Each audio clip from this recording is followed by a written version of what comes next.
Mga ka-owners, mayong hapon. Hataning palasyo sa waterfront.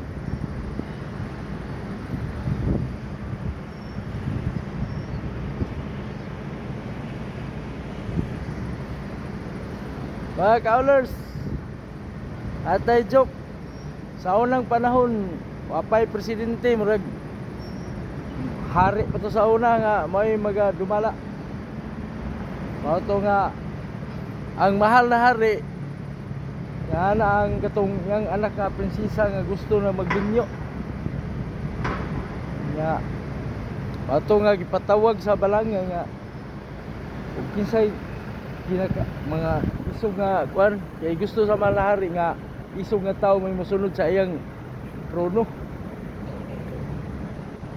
Ya, mao to si Pedro ni suro dito sa Balangay kay isay mga ulitaw nga personada ba kay gusto man magminyo ang kuan prinsesa.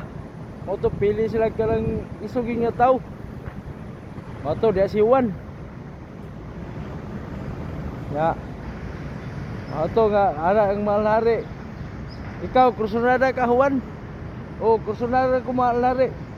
Nya tarbay lagaraw lay lagaraw gidang Pedro anak nagandam na ning liog ba nya og mo istorya pa istoryahon man siya sa mahal na hari nga bakak ka dool sa tinuod nya di makaistorya og bakak ka di sa dool sa tinuod aw putol ulo ni Juan nya ingon si mahal na hari nya kursunada ka Juan kursunada ko mahal na hari.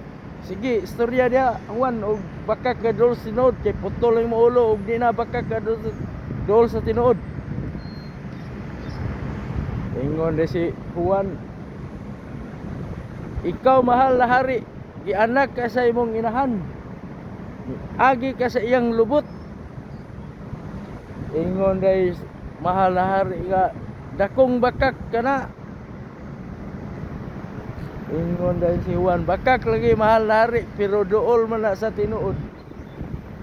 Mga ka-owners, mga joke-joke, shout out ya tanan. God bless.